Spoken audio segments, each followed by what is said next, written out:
ಇದೆ ಸೈಜ್ ಇದು.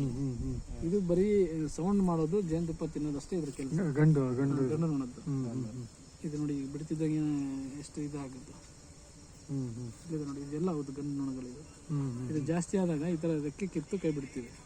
ರೆಕ್ಕೆ ಕಿತ್ತು ಬಿಡೋದ್ರಿಂದ ಅದು ಜೇನು ಕುಟುಂಬದಲ್ಲಿ ಹೋಗಲ್ಲ. ಜೇನು ಕುಟುಂಬದಲ್ಲಿ ಹೋಗಿಲ್ಲ ಅಂದ್ರೆ ಡಿವೈಡ್ ಮಾಡೋದು ಕಡಿಮೆ ಆಗುತ್ತೆ. ಅಂದ್ರೆ ಈ ಜೇನು ತುಪ್ಪ ಬರ್ತಕ್ಕಂಥ ಟೈಮಲ್ಲಿ ಆ ಗಂಡು ನೊಣಗಳನ್ನ ಡ್ರಾಪ್ ಔಟ್ ಮಾಡ್ತೀವಿ, ತೆಗಿತಾ ಹೋಗ್ತೀವಿ. ತೆಗಿತಾ ಹೋದಾಗ ಏನಾಗುತ್ತೆ, ಜೇನು ಕುಟುಂಬ ಅಭಿವೃದ್ಧಿ ಆಗುತ್ತೆ, ತುಪ್ಪ ಬರುತ್ತೆ. ಅದು ಜಾಸ್ತಿ ಆದಾಗ ಏನಾಗುತ್ತೆ, ಸಾಯಿಸಿದ್ರೆ ಸಾಯಿಸಿಲ್ಲ ಅಂದ್ರೆ ರೆಕ್ಕೆ ಕಿತ್ತಾಕಿದ್ರೆ ಸಾಕು, ಅದ್ರ ಪಾಡಿಗೆ ಅದಲ್ಲೇ ಜೀವನ ಮಾಡ್ಕೊಂಡು ಒಂದ್ 2-3 ದಿನ ಅಥವಾ ಒಂದ್ ವಾರ ಹೋಗುತ್ತೆ.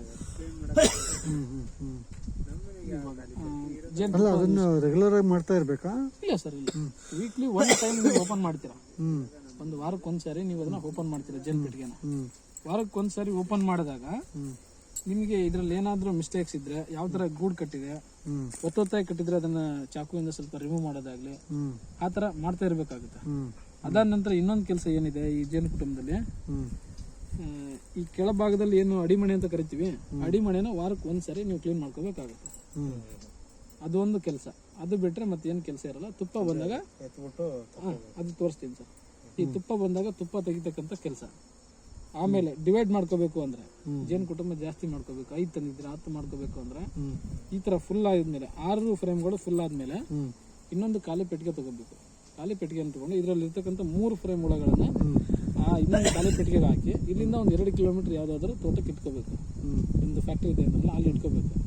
ಇಲ್ಲಿಂದ ಒಂದು 2 ದಿನ ಅಲ್ಲಿ ಹೋಗಿಟ್ರೆ ಅದು ಡಿವೈಡ್ ಆಗುತ್ತೆ, ಅಲ್ಲೊಂದು ಹೊಸ ರಾಣಿ ಹುಳ ಉತ್ಪಾದನೆ ಆಗುತ್ತೆ. ಇದು ಯಾವ ರೀತಿ ಅಂದ್ರೆ ಜೇನು ಕೃಷಿಯಲ್ಲಿ ಈ ಜೇನು ಹುಳಗಳಿಗೆ ಇವತ್ತು ರಾಣಿ ಹುಳ ಇಲ್ಲ ಅಂದ್ರೆ ರಾಣಿ ಹುಳನ ಹುಟ್ಟಿಸುತ್ತೆ. ಗಂಡುಗಳಿಗೆ ಬೇಕಾದ್ರೆ ಗಂಡು ಹುಳಗಳನ್ನ ಹುಟ್ಟಿಸುತ್ತೆ, ಹೆಣ್ಣು ಹುಳ ಬೇಕಾದ್ರೆ ಹೆಣ್ಣು ಹುಳನ ಹುಟ್ಟಿಸುತ್ತೆ. ಈ ಭೂಮಿ ಮೇಲೆ ಜೇನು ಹುಳಗಳಿಗೆ ಬಿಟ್ರೆ ಬೇರೆ ಯಾವ ಹುಳಗಳಿಗೂ ಆಪ್ಷನ್ ಕೊಟ್ಟಿಲ್ಲ ದೇವರು.